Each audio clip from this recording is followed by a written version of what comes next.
Kakak di sini ada program khusus untuk bimbingan dan konseling, Bu? Ya, alhamdulillah, terima kasih. Kebetulan di kelas ini yang saya bimbing sekarang ada program konseling ya untuk anak-anak yang istilahnya keterbatasan mengalami ya, tapi ada masa-masa anak yang ada yang tidak bisa baca dan ada yang masalah dengan keluarga. Iya. Nah, gitu kan. Kadang-kadang kalau ada masalah dengan keluarga, kita akan bimbing. Kenapa anak ini di dalam kelas selalu diam? Itu ada apa? Gitu kan. Ada sebab, ada akibat biasanya gitu. Ya, kita ada kok. Saya kebetulan ada. Kunjungan juga ada, kunjungan ke rumah. Itu disebutnya visit home. Kita Kunjung ke rumah gitu. di rumah. Anak ini kenapa tidak hadir? Anak ini kenapa melamun? Anak ini kenapa selalu selalu diam di kelas? Apakah apa yang terjadi? Tapi sebelum kunjungan ke rumah, biasanya kami tanya anaknya dulu. Misalnya anggaplah namanya Rizka atau siapa gitu ya, kenapa, terus dia kan sering di sini ada anak yang sering ngelamun gini, kita tanya, kamu kenapa gak mau nulis, ada apa gitu kan. Nah, kebetulan biasanya kami berhubungan di grup dengan grup teman keluarga ya, grup WA ya. Kadang-kadang orang tuanya langsung WA ke kita atau orang tua guru, kita menanyakan kondisinya anak saya bagaimana, Bu, apakah anak saya bisa mengikuti pelajaran, Bu. Itu kalau misalnya saya langsung jawab, kondisinya anak ibu tidak bisa, langsung akhirnya mengakui gitu kan. Seperti di sini ada anak yang berkebutuhan khusus. Anak yang berkebutuhan khusus, kita langsung dibimbing, itu konselingnya benar-benar. Kita langsung dengan muridnya, dengan anaknya, dan dengan orang tuanya. Ada lagi? Dilakukannya secara rutin atau kunjungan TB dilakukan secara rutin atau per semester atau bagaimana, Bu? Dilakukannya kita karena sekarang tatap muka, saya pantau langsung dengan anaknya. Terus misalnya kalau ada perkembangan, saya laporkan kepada orang tuanya. Nah, tapi kalau misalnya kunjungan visit, dilakukannya seminggu atau sebulan sekali ya. Tapi misalnya ada perubahan, kan kita ada tema 1, tema 2, misalnya di dalam tema 1 tidak ada perubahan, kita kunjungi lagi. Itu sambil juga saya juga sebagai guru minta bantuan dengan orang tua murid, saling bekerja sama gitu. Tidak melepas begitu saja menyerahkan kepada guru.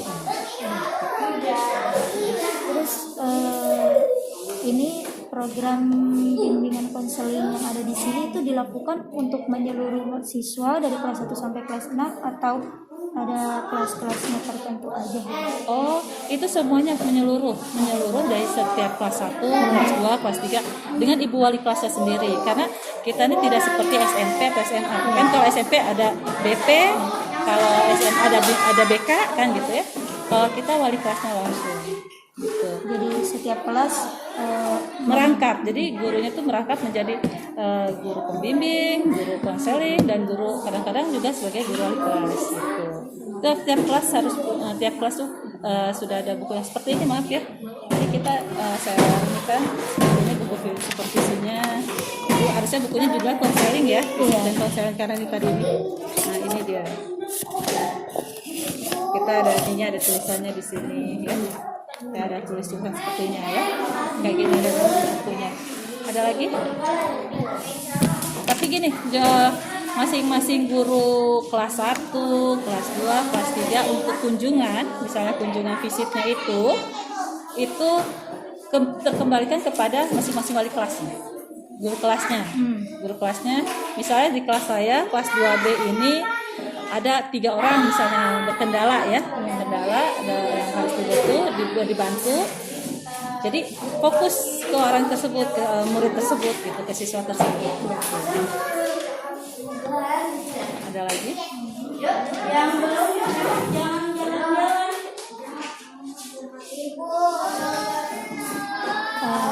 Di sini ya, Bu, di sekolah ini apa yang mendasari diadakannya bimbingan dan konseling? Yang mendasarinya karena kita sebagai guru, namanya sekolah, namanya pendidikan adalah kebutuhan ya, bukan kebutuhan. Pendidikan itu, anak berpendidikan itu diwajibkan di Indonesia kan, harus wajib ya mendapatkan pendidikan yang layak.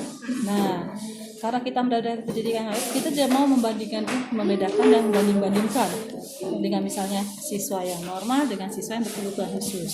Di sini siswa yang berkebutuhan khusus kita samakan, dalam artian perlu dibimbing dengan ya beda ininya ya, beda apa, cara penanganannya. Kalau bimbingan seperti yang normal kan kita langsung ngerti, seperti anak-anak yang normal biasanya sudah tahu A, B, C dan E, F, G-nya, itu abjad atau pembelajarannya. Tapi yang berkebutuhan khusus biasanya tidak fokus. Jadi kita harus benar-benar fokus kepada anak tersebut. Betul. Di sini melakukan dengan menyalurkan bimbingan konseling itu dengan kegiatan apa atau dengan kegiatan belajar sehari-hari aja di dalam sekolah gitu, di dalam kelas? Biasanya kami menyalurkan, saya pribadi saya menyalurkannya dengan anak ini tidak fokus, jadi menulisnya tidak fokus, dia fokusnya dengan menggambar. Kita salurkan menggambar. Jadi tidak di kelas aja, emang betul di kelas aja, karena sekarang kondisinya Karena tidak kondisinya sedang COVID. Jadi kalaupun tidak COVID, biasanya di hari Sabtu saya langsung, kalau yang ini biasanya saya hari Sabtu langsung saya pantau lagi. Datang ya hari Sabtu, ditambahan dengan materi pembelajarannya gitu. Misalnya jam 10 sudah selesai, saya minta 1 jam fokus saya kepada anak tersebut, bimbingan konseling. Jadi membantu supaya anak itu juga lebih fokus lagi untuk belajar, lebih fokus lagi untuk semangat dalam menerima pembelajaran di sekolahnya gitu. Seberapa besar sih Bu pengaruh bimbingan konseling itu untuk anak, terutama untuk prestasinya sih Bu? Hampir 100 besar itu kita tidak bisa 50% lah ya, 50%, karena anak kan karena berkebutuhan khusus ya, istilahnya tidak seperti anak yang normal. Jadi 50% untuk prestasinya tidak seperti, jangan diharapkan seperti orang normal ya. Kalau anak yang berkebutuhan khusus, dia sudah bisa mau menulis aja kita sudah bangga. Dia sudah fokus dalam pembelajaran aja dan menghadap bersosialisasi aja kita sudah bangga. Itu 50%. Jadi pertama kita melihat dari bertemannya bagaimana, cara bersosialisasi dengan teman bagaimana. Tuh. Yang kedua, cara menangkap pembelajaran. Fokus atau tidak, gitu kan? Fokus atau tidak. Yang ketiga, dia dari istilahnya fokus pembelajaran. Yang kedua fokus. Yang ketiga ini biasanya dengan bergaul dengan lawan jenisnya bagaimana. Kalau bersosialisasi dengan misalnya laki-laki biasa gimana gitu kan, ada yang apakah dia galak apa enggak gitu kan, ataukah bisa dia kadang-kadang dia ada merasa minder gitu kan, itu aja bisa 50%. Ada lagi di sini yang melibatkan siapa aja bimbingan konseling itu? Melibatkan guru ya kan Bu ya, selain guru, kepala sekolah, mungkin warga sekolah itu bisa orang tua muridnya, gurunya, kepala sekolahnya, muridnya, itu warga sekolah sekitarnya. Di sekitar berapa radius dari sekolah, insya Allah kita bimbing misalnya gitu, warga sekolah bagi siswa berkebutuhan khusus. Apa aja sih Bu hambatan ya yang dialami ibu itu selaku guru dengan bimbingan konseling ini, yang dirasakan oleh guru, hambatan apa aja gitu dalam melakukan bimbingan konseling ini? Hambatannya sih biasanya pertama, kadang-kadang orang tua masih menutupi. Orang tua menutupi kekurangan anak tersebut, kekurangan anaknya. Itu hambatan. Dia tidak bercerita kepada gurunya. Istilahnya gini, saya misalnya, Bu maaf anak saya begini-begini, misalnya Bu anak saya mempunyai, nah gitu. Dan sepertinya aib kalau bercerita orang tua kepada gurunya. Padahal guru ingin membantu. Ya, padahal guru itu ingin membantu kondisi anak tersebut. daripada anaknya akhirnya menjadi down ya, dalam kondisi masuk ke kelas dia merasa minder atau ada apa. Jadi kita biasanya sebagai guru langsung memantau kondisi dari fisik anak ini, kok ini anaknya pendiam ya, kok anak ini kenapa ya gitu. Kadang-kadang kita rangkul, kita pelan-pelan sebelum ke orang tua dulu gitu. Jadi hambatannya itu pasti di orang tua. Karena orang tua menutupi ya, Bu, ya. Orang tua menutupi, tidak mau cerita. Kadang-kadang orang tua kadang kalau kita kasih tahu marah, Iya, tidak terima, emosi, marahnya dalam artian enggak kok anak saya gini-gini ya, karena yang sering mungkin orang tua merasa saya punya anak dan saya melihat anak itu biasa aja. Ya, kadang-kadang kan anak itu tidak bisa bercerita kepada orang tuanya, tapi di dalam kelas anak itu malah jadi temperamennya kelihatan kalau dia melihat itu. Itu sih hambatannya. Hambatan pertama orang tua. Yang kedua hambatannya kepada anak tersebut. Kadang anak tersebut tidak nyaman. Kembalikan kan dia tidak nyaman, ibu ngapain sih meninggalkan kan gitu kan, kadang-kadang ibu apa sih bu kayak gitu ya, itu tidak nyaman dia. Kadang-kadang kita jangan memaksa, dekatkan dulu secara kita kepada anak seperti gimana dia mau bercerita apa tidak gitu kan. Ada anak yang kita tanya diam aja, tidak mau bercerita gitu kan. Iya sayang bukunya dimasukin ya.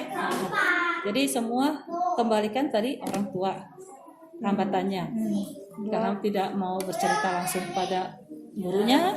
Yang kedua kepada anak tersebut. Anak tersebut tidak nyaman, tidak merasa nyaman untuk bercerita, tapi kita tidak usah memaksakan dia untuk bercerita. Tapi kita rangkul, ada keluh kesah apa, ada masalah apa. Suatu saat jangan langsung hari itu ingin jawaban. Iya. Jadi hari itu kita ajak ngobrol dulu, ajak bicara dulu. Kadang kita suka kaget tiba-tiba anak itu nangis, tidak bercerita, tidak ditanya tapi nangis, seperti itu, bingung. Kayak kemarin itu kayak kenapa nangis, ada apa nangis, kita tanya gitu kan. Ibu kan nggak ngomel, seperti saya misalnya ke anak tersebut, ibu kan nggak ngomel, ternyata apa, kenapa saya nangis, malu kenapa, nggak bisa baca.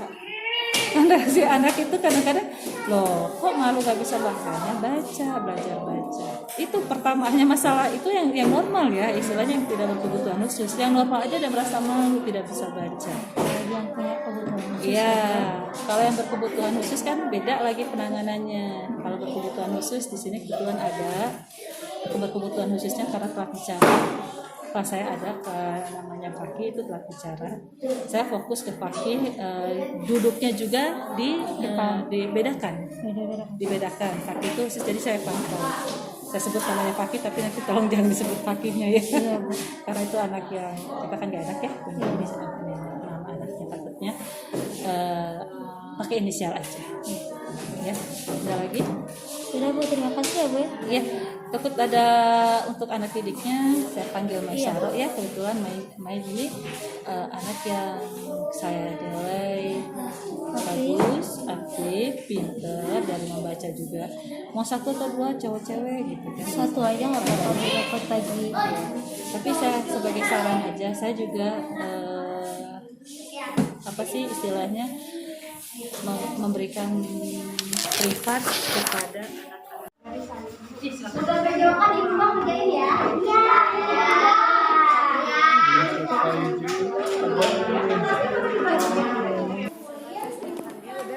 Kelas 2. Nah, dari posisi orang tuanya itu, perempuannya itu maksudnya ibunya kerja, terus bapaknya kerja, sedangkan dia tuh gimana ya sehari-harinya nggak ada didikan dari orang tuanya gitu. Gimana itu cara mengatasi? Biasanya kalau anak kondisi seperti itu karena orang tuanya sudah lepas tangan ya, anggaplah gitu kan, karena dia ada merasa gini loh, saya kondisinya anak ini seperti dibuang karena orang tuanya tidak menerima keadaan dan kondisi anak tersebut, ya kan? Nah, kalau saya sebagai orang tua atau sebagai orang tua, saya akan merangkul, saya bersama kalau saya di sekolah ya, perhatikan langsung. Misal tadi anaknya terus orang tuanya nggak ada, orang tuanya sibuk masing-masing, kita jangan abaikan, kita rangkul. rangkul Iya, anak Bu. tersebut, kita rangkul. Terus caranya bagaimana? Caranya ajak bicara, jangan seperti dibully ya. Misalnya nih anak yang istilahnya kamu nih ini nggak usah, suruh pulang seperti anak sendiri. Dan akhirnya dia tuh merasa nyaman dengan kita. Ya seperti aku kalau kemana-mana gini, kalau kemana-mana saya pengennya sama ibu itu karena saya sudah nyaman gitu kan. Tapi ibu yang lain dia pasti takut, dia pasti menjauh karena posisi dia sudah tidak nyaman dengan orang itu. Saya nyaman dengan ini. Anak bahasa tubuh aja kita sudah melihat bahasa tubuh. Kadang kalau misalnya dinasehatin gitu, kadang kata-kata saya diabaikan, apaan sih Aida kayak gitu. Kadang padahal dengan lemah lembut diajarin ngaji, diajarin Karena gini, karakter anak kan beda-beda. Karakter anak ada yang membuat dia pertama aku udah jenuh seperti ini gitu kan. Aku tidak mau menerima seperti ini, aku tidak mau dinasihati karena aku percuma dinasihati juga gitu kan. Nah akhirnya kita hanya bisa sabar. Ada saatnya anak itu akan berpikir, ada saatnya anak itu akan masanya untuk iya ya saya akan ini gitu. Ini SMP loh, ini SMP ya. Ini SMP, beda dengan SMP itu harusnya kan pola pikirnya sudah istilahnya saya malu nih gitu kalau saya begini terus gitu kan. Beda dengan anak SD, konseling SD. Konseling SD harus dibantu, dibimbing dengan orang tuanya. Misalnya saya visit ke rumah sakit tadi itu, orang tuanya bisa di sini. Orang tua di sebelah mendengarkan lihat anaknya. Nanti saya juga mendengarkan keluhan dari ibunya gitu. Nah kalau yang dari SMP ini nggak mungkin kan ibunya sibuk, cuman hanya minta satu misalnya, Bu bisa ketemu orang tuanya misalnya, Bu bisa ketemu, saya ingin membicarakan anak ibu misalnya gitu kan. sudah Bu. Tapi jawabannya pasti kan tidak terima kan? Tidak. Ya itu Tetap aja gitu. kondisinya anak orang tua pasti. Ya Bu. Terus dari sekolahnya kan ini dari belajar online gitu kan Bu, pasti tugas-tugas, terus diajarin Aida baca tulisan, terus giliran tugas dikerjain sama ibunya, sedangkan itu misalnya anaknya dicoba isi dulu gitu harusnya ya Bu ya, itu malah orang tuanya sendiri yang ngisi, jadi seakan-akan yang sekolah itu orang tuanya gitu Bu. Sama seperti di sini juga. Di sini juga kan walaupun saya sekolah daring, tolong anak kerjakan sendiri, jangan dibantu orang tua atau saudara seperti itu. Tapi tetap orang tua mengerjakan. Akhirnya setelah saya face to face dengan orang tua, habis Bu, anaknya nggak mau ngerjain. Habis Bu, anaknya saya kesel, saya capek, saya ini. Sebenarnya Jadi kan saya anak juga tergantung pada jangan kita kalah sama anak Iya. ya. Harusnya kita sebagai orang tua yang membimbing anak. betul. Jangan memanjakan. Iya, Kondisinya benar. kan kalau misalnya kesel, capek, misal mamahnya gitu kan, kesel, capek, udah kerjain aja sama mama. Akhirnya kan anak menang. Oke, ini sekali, anaknya menang, menunjukkan kemenangan dia. Oke, sekali. Yang kedua kali tugas lagi, anaknya ngerasa pura lagi nggak mau ngerjain. Jadi akhirnya kelamaan anak itu terbiasa pasti juga mami ini yang ngerjain, pasti mama juga yang ngerjain, nggak dikerjain gitu kan. Nah kondisi seperti itu kita langsung tanya ke anaknya. Saya pernah nanya ke anaknya, ini tulisan siapa? Ami. Emang sekolah siapa? Ami apa Teteh? Kata saya manggil anaknya namanya Ami apa Teteh? Saya. Kenapa tulisan Ami? Emang Dede nggak bisa baca? Saya kan bisa Dede apa Teteh? Dede nggak bisa baca? Nggak bisa. Habis Ami yang pengen nulis sih. Jawaban anaknya gitu. Habis Ami yang pengen nulis kan. Berarti anak juga kan akhirnya udah kata ibunya yang harusnya ya udah gitu kondisinya. Itu misalnya. Dan jadi saya juga sama dengan Mbak Aida, kondisinya kita kondisi anak kita tolong di depan kita untuk menulis sendiri. Di depan kita untuk menulis sendiri. Halo, salam. Oke, ya, terima kasih ya. Kebetulan kita ada paguyubannya. Jadi grup kelompok ini saya punya paguyuban. Nah, selain sebagai walinya guru misalnya saya kan dalam kelas itu dalam grup WA itu ada paguyuban kelas 2B. Ada ketuanya. Nah, ketua paguyuban ini wakil dari saya. Misalnya gini, ada orang tua yang tidak berani bercerita kepada saya sebagai gurunya, kepada paguyubannya. Tapi akhirnya cerita, saya panggil, misalnya di sini kita ketua paguyubannya Mama Novita, anaknya ada di sini tadi yang telepon Mama Novita, langsung bilang, Ibu, maaf sebelumnya, ini masukan dari orang tua murid yang lain. Kenapa? Tolong tugasnya jangan terlalu banyak menulis. Nah, kan beda-beda ya. Orang tua tanggapannya jangan terlalu banyak menulis.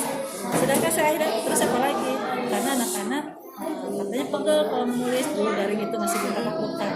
Banyak tulis, terus jangan banyak-banyak halamannya. Akhirnya saya jelaskan, Mama Novita makasih. Tolong bilang sama orang tua murid. Kalau kita dari sekarang aja anak udah mengeluh jangan nulis banyak-banyak, gimana nanti kelas 3, kelas 4, kelas 5, kelas 6. Dulu di kelas 1 nulis jangan banyak-banyak. Jangan banyak-banyak. Ya, kalaupun kita nulis sedikit tidak sesuai dengan ininya dong, kurikulumnya. Kan kita ada kurikulumnya, harus capai dan kurikulumnya sama. Kalau kita mengalah ngikutin kemauan orang tua murid, saya hanya memaklumi orang tua murid bukan guru. Saya hanya berpikir gitu. Orang tua murid adalah orang tua yang sayang kepada anaknya, yang tidak mau melihat anaknya capek, rewel, gitu kan. Oh, Mama capek gini. Akhirnya nggak mau berantem dengan anaknya. Jadi akhirnya protes ke gurunya, gitu kan. Bu, bisa nggak sih? Nah, kondisinya karena dia memanjakan gurunya, memanjakan anaknya. Sedangkan kalau kita berprofesi sebagai guru, diberi semangat. Kamu bisa, kamu pintar, kamu harus rajin lagi. Supaya apa? Supaya dapat nilai terbaik, peringkat terbaik. Kalau dibikin di rumahnya di down, di sini mama aja. Akhirnya itu membuat tidak semangat. Dan kebanyakan orang tua nggak mau capek ya Bu. Karena daring ini kan emang orang tua juga harus ikut serta dalam pendidikan anak tersebut. Jadi lebih banyak gitu dari sebelumnya. Dan kebanyakan orang tua nggak ingin capek, kayak anaknya kan kadang susah gitu ya Bu ya. Jadi dia lebih baik ya udahlah daripada saya harus berantem sama anak bercapek gitu. Ngomong juga nggak didengerin, udah lebih baik saja ngerjain, padahal kan itu salah kan. Betul ya, seperti itu, benar. Seperti itu salah tidak. Jadi pembimbingnya mendidiknya malah bukan mendidik mandiri, tapi memanjakan anak. Kondisinya efeknya adalah kedepannya anak itu akan ketergantungan dengan orang lain. Dia tidak mandiri. Kalau anak diberi satu, saya selaku ibu juga, selaku ibu rumah tangga juga, selaku mama juga, saya punya anak sebentar saya punya anak dua. Saya punya anak dua. Anak saya laki-laki, beda kalau anak perempuannya. Anak laki-laki karakternya kan beda ya. Nah, saya dari awal tadinya selalu banding-bandingkan, akhirnya saya cuma gini. Jangan ngeluh nggak bisa. Mam nggak bisa. Udah usaha belum? Belum. Usaha dulu. Kalau kamu udah usaha, terus kamu udah bisa menjalaninya, baru kamu merasakan. Akhirnya apa jawabannya? Mam bisa. Enak nggak? Enak Mam. Bisa nggak? Bisa Mam. Nyaman? Nyaman. Udah. Mami kalau kamu sudah angkat tangan, berusaha. Bukannya Mami nggak mau menolong, tapi Mami ingin kamu merasakan kesulitan yang kamu rasakan. Pada tahap sekian gitu kan. Akan tahap pertama, susah amat ya. Saya cuma ngarahin gini aja. Lihat di buku LKS. Semua jawaban ada di buku LKS. Baca. Jangan berhenti membaca. Akhirnya saya bikin soal buat mereka, ada Mam jawaban semua. Mam periksa, betul semua. Bisa kan? Bisa Mam, lagi Mam. Ayo setiap semester Mam bikinin soal, nanti dia yang baca. Itu pada tahap-tahap selanjutnya. Kalau kita hanya menyodorkan, sini apa yang belum selesai, Mami kerjain. Anak itu kan akhirnya tinggal main HP. Kok anak direlakan main HP? Itu kan, malah main HP itu lebih ke mata kita nggak sehat gitu. Jadi tolong nanti bimbingannya itu seperti itu. Orang tua jangan juga membuat anak menjadi tidak mandiri. Ya, anak harus bisa mandiri, menyelesaikan segala masalah sendiri, bisa mengatasi semua pembelajaran di sekolah sendiri. Tapi sambil dipantau, orang tua tidak lepas tangan. Itu aja sih. Sebentar ya, saya panggil Mai Sarah, sini nak.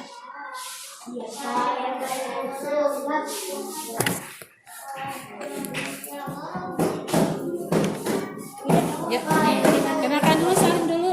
Namanya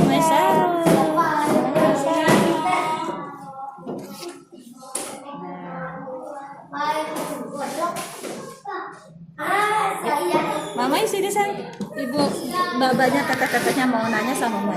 Duduk sayang, duduk. Mai dulu sini. Kelihatan di kamera nggak? Mainnya lihat kamera, tuh lihat kamera. Nah, kelihatan? Tidur ya. Permisi, sebentar dulu. Mai duduk sama Teteh Aida aja, sama Teteh Aida. Kalau enggak mama di sini. Mau di sini samping ibu guru ya.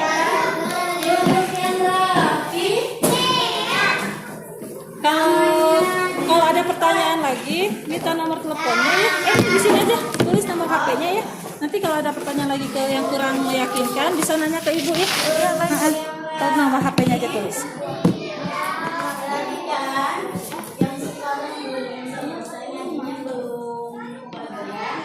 Perwakilan aja ya, takut misalnya ada yang mau ditanyakan lagi ke ibu, bisa langsung telepon aja. Saya kasih nomor teleponnya nanti ya.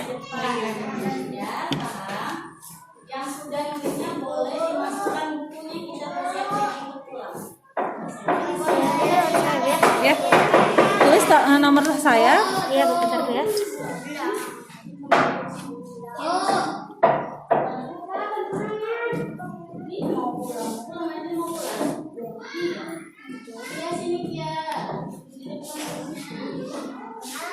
Nama aku namanya Ibu siapa? Ibu Tri. Ibu Tri Agustina. Panggilannya Bu Cici.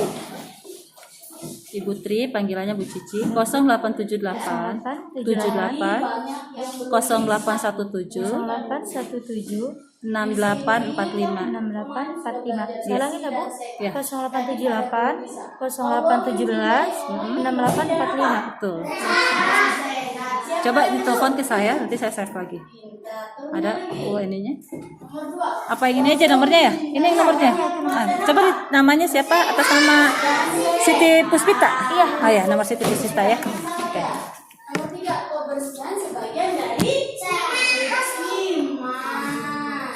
Silakan.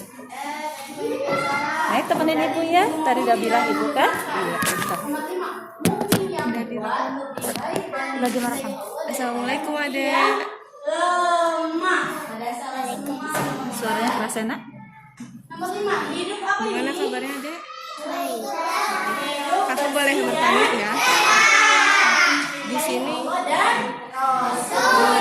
ada bimbingan konseling nggak?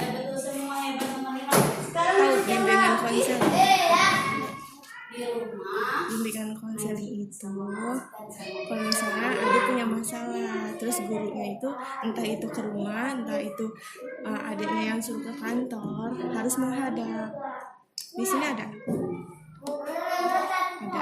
Boleh bertanya ya. Apakah yang dilakukan bimbingan dan konseling adik terhadap ibu?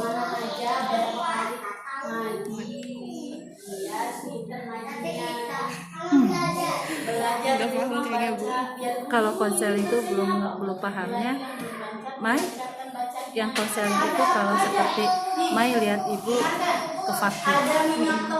Fakih kan lihat ya gimana ibu ke Fakih. Konselingnya ibu membimbing Fakih bagaimana. Selalu apa yang jawab sama Teteh. Kalau ibu guru Bu Cici selalu ke Fakih gimana menghadapinya. Harus dibedakan, ya kan? Ibu selalu mengatakan begitu.